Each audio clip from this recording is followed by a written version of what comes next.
Hello and welcome back to another episode of the Oner First Thoughts. This is the edition of our show that is spoiler-free. This week on the show, we are talking about Antoine Fuqua's biopic, Michael, about the life of the king of pop, Michael Jackson. Kramer and I went and saw this movie last week with a bunch of our high school friends. We went on a trip to Southern California, down to Dana Point, about an hour south of where I live, and we all went and watched this movie together. And, as I said, this is the edition of the show that's spoiler free, so I won't be getting into like too many plot details, even though it's not a film that's like, it's not like there's much to spoil here, right? Like you know who Michael Jackson is. You've heard the music, you've heard the songs. It wouldn't be spoiling the movie to go like, and then he sings the song "Beat It," and you're like, "Oh man, I didn't want to know that "Beat It's" in the movie." It's like, yeah, ABC 1 2 3, that Jackson 5 song, it's in the movie. Spoilers. I don't really know what there is to spoil, but this, I guess, as a first thoughts, this will be more of just sort of like a general first impression, and then Kramer and I will do a deeper dive. My overall takeaway from this film is it works against all odds. It mostly is kind of mystifying and amazingly entertaining. The big elephant in the room with this film, in my opinion, is obviously just Michael Jackson as a subject and as a controversial topic. Should we be making biopics about people who are this embroiled in scandal unless we're going to actually talk about the scandal? And my thing with this is, in a sort of a general sense, and I think Kramer and I can get into this deeper, is like there's kind of two stories at play when approaching the task of trying to make a movie about Michael Jackson. I had heard that Jonathan Logan, who wrote the screenplay for this film, that initially he wrote a film that starts with Michael Jackson in court dealing with the allegations of sexual misconduct with children, and the movie revisits this courtroom scene multiple times, but apparently there was some legal issues. There were some that came up from, I guess, documents from those court proceedings that barred the filmmakers from depicting those events in any kind of way in a film like this. I don't know all the specific details, but also, like, at the end of the film, my friends and I were having a conversation about like how if you're going to do a movie about that aspect of Michael Jackson's life, you kind of have to just do a movie about that. That can't just be one of the things that happens in the biopic about the musician and the music and the kind of cultural myth and icon that was Michael Jackson, the king of pop. You can't just be like, oh, and also there's this like thing with all these kids. That can't just be a footnote. It sort of has to be the main focus. And those films already exist. I mean, you can go watch Leaving Neverland on HBO. I would recommend it. I think that anyone curious to know about what the specific allegations are and what that specific aspect of the Michael Jackson story is, there's plenty of material out there to go and look. I think that story is important. I think, there are a lot of people that have a lot of different feelings on this. There are a lot of people that aren't sure if they can believe the story. They feel like there's insufficient evidence, all of this stuff. My personal feeling on this is that a good default position to have is to believe victims until given sufficient reason not to believe them. I think when people say like believe women, and people go like, well, what if a woman's telling a lie? I think that a good default position when someone is making accusations like this is just to believe the victim until given sufficient evidence or sufficient reason to doubt the victim's story. Because what people will often say with situations like this is like, well, there's not enough evidence. And it's like, well, there usually isn't with this particular kind of crime. Usually it's like two people were present in a room with a closed door, and what happened in that room, only those two people know, and there's not a lot of physical evidence. Oftentimes things come to light years later, and there can't be physical evidence captured. You sort of have to corroborate it with like the surrounding circumstances and the story, and how reliable does the story map on top of stuff that we can corroborate and things that we do know.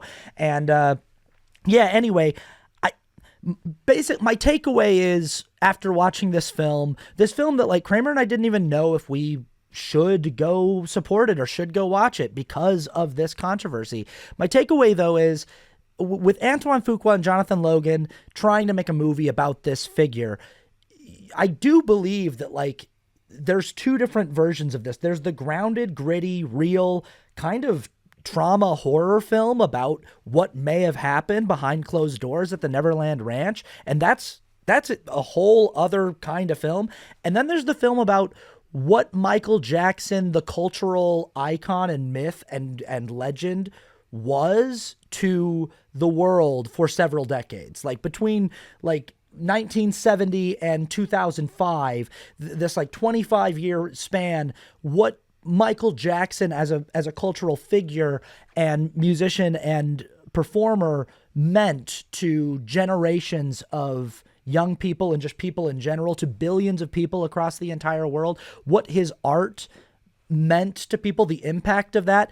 And I think those are two very different things that are kind of at odds with each other, because Michael Jackson, the artist, the performer, and this is, this is a thing that comes up a lot in our culture, this conversation of, can we separate the art from the artist? Should we separate the art from the artist? And I think that conversation is ongoing and is kind of different on a case-to-case basis. After seeing this movie, I'm like, yeah, maybe it's just about like how... like, what is the art so good that it makes a case for itself to be separated from the human being, the messiness of the human being that created it? Because the thing about Michael Jackson, as far as the public knew him, I put in quotes, the image that was presented is, it was all this packaged performance. I think of Michael Jackson in the same way that I think of someone like Andy Kaufman, in that his entire life was kind of a big piece of performance art. And I think that this was, something that he learned from a young age, that was crafted and instilled in him by his abusive father, Joseph Jackson, that like everything about him became performative. Everything, he created a persona that was sort of a defense mechanism against the world and against, ever fully being known, maybe even hiding from himself to a certain degree. But he fully was immersed in this character that he created, and the character was meticulously built. It was everything from his hair to what he wanted to do with his skin tone, to the shape of his face and the surgeries that he's having on his nose, to the way that he speaks and trying to maintain this higher register through his whole life and maintain this kind of childlike quality, to the clothes that he wears, to the movement that's heavily inspired by Bob Fosse, this whole entire package, to the music that he's developing with Quincy Jones and the style of the music. Like, it's all part of this giant performance art piece that, kind of like the movie Michael, shouldn't work. Like, the thing about Michael Jackson, the art piece, the performance art piece, the performance artist, whatever it was that we were being presented with, is like on paper, it doesn't make any sense. There's this quality to him that should be more off-putting than it is. There's so many aspects of who he was as a man in society that go against traditional masculinity. I remember growing up and seeing this person who was so enigmatic because he seemed to be kind of proudly effeminate and like unapologetically effeminate and soft with his speaking voice and effeminate in his dressing style. And like, I was a very thin kid and I got teased for how skinny my legs were, and he was very thin, like rail thin, with clothes that sort of hung off of him. And you'd see like big, strong, deep voice masculine men admiring and being like, Michael Jackson's the coolest guy in the world. And it in your brain, you're like, that's not supposed to be how that goes. Like, people like Michael Jackson, who are fans of Bob Fosse and jazz dance and musical theater dance and pop music, aren't supposed to be cool to like football players and gang members and like hardcore thug guys. But Michael Jackson was cool to everyone. It sort of defies all description how this happened, that everyone, no matter what walk of life you were from, if you were like an old Christian white granny in Ireland to like a hardened gang member like in in South Central LA or something, no matter who you were, Michael Jackson was one of the coolest people in the world at the height of his fame. And what this performance was doing was kind of like defying boundaries and borders in culture and defying cultural norms in all these ways that were really like fascinating and mystifying and still remain fascinating and mystifying. And you see all of this in the film. And ultimately what I think Antoine Fuqua's film is about, and we're probably going to get a second one, but what this first film is about is, rather than being about the allegations of what went on at Neverland Ranch with children, and kind of these grooming and sexual assault allegations, it's about like what this art, the impact of this art, this performance art piece, what it meant in the culture while it was happening, the ways that it kind of pushed cultural boundaries and cultural norms around what it means to be masculine and cool, and what the limitations of one artist are. And I mean, Michael Jackson kind of redefined cool in a way that all the great pop stars do, where they sort of take a personality that's sort of enigmatic and weird and combines a lot of attributes that shouldn't really work, but they make it work somehow. Bob Dylan has this element of sort of unknowability and mystery of what's the background there. David Bowie has these elements. Freddie Mercury has these elements. Elvis, even to a certain degree. As you went on later in life, it was like no one was dressing that way, wearing jumpsuits and capes and scarves and those kind of glasses. He sort of created this singular style for himself and sort of lived under the persona of the king in Las Vegas. And it was all very strange, but it was part of crafting the kind of larger than life persona that exists outside of any kind of human element. And I don't think that anyone's ever done it quite as big or as successfully as Michael Jackson. So I understand Antoine Fuqua and Jonathan Logan deciding to make a movie about that instead. And that being the task, where it's like they're trying to just capture what it feels like to experience the art of Michael Jackson, what it felt like to experience it in the moment, what it felt like to be a kid growing up in the 80s or 90s and experiencing Michael Jackson, trying to bottle that up and deliver that experience in a cinematic way. This film is very successful at that. There are a lot of issues with the script of this film. There are a lot of issues with it is in many ways a by the numbers biopic in the vein of Bohemian Rhapsody, where like they're not really telling you a lot that you don't already know. They're not really revealing layers to the person underneath the myth that give you a deeper look at the ethos of that person. They're just sort of like, it's just sort of there to deliver fan service and to deliver an emotional experience of like what it's like to be an appreciator of that person's art. And in that vein, the movie does work because of the phenomenal performances of Giuliano Valdi as young Michael and Jafar Jackson as Michael Jackson. Jafar Jackson, who is Michael Jackson's real-life nephew, delivers what I think is one of the most astounding performances I've ever seen in one of these biopics. These have sort of become a vehicle in Hollywood for actors to deliver these like Oscar bait performances. It's sort of a hack for actors to like show their acting chops, to show you like an impression of, or an impersonation of a very well-known personality. How good is Austin Butler's Elvis Presley impersonation? How good is Rami Malek's impression of Freddie Mercury? How good is Timothée Chalamet's Bob Dylan, or Cate Blanchett's Bob Dylan for that matter? And or how good is Renee Zellweger's Judy Garland, that kind of thing. And it's always very impressive when someone does it really well, when they get the voice down, the mannerisms down, the way the person acted on stage down. I don't know that I've ever seen it done in such a mind-bogglingly kind of impressive way than Jafar Jackson. all of us leaving the theater kept saying it felt like I was watching Michael Jackson. I like my brain couldn't believe that it wasn't Michael Jackson. One of my friends said to me, I thought it was AI.